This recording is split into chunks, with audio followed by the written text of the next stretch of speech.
Hello, for this video we will show you how to assemble the definitive socket. The following tools and materials are needed: the liner, the definitive sockets, the grease, the valve and the duckbill, the fixation ring, and the piston.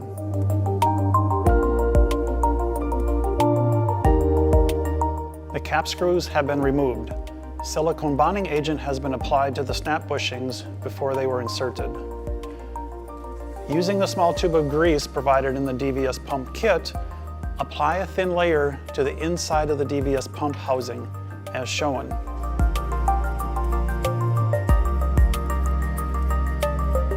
In addition, apply grease to the two O-rings on the valve housing.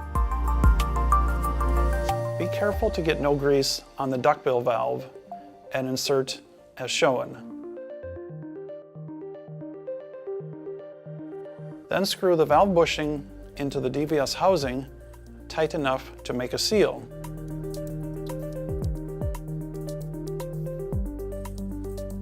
To finish the assembly, insert the piston into the housing.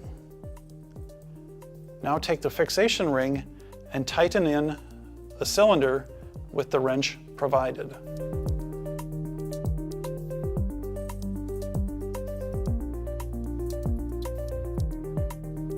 Notice the piston is down. In order to raise the piston to an acceptable place for donning, insert the liner, adhere the snap connection to the piston, and pull the liner out. This pulls the piston up. Next step is to assemble the definitive prostheses.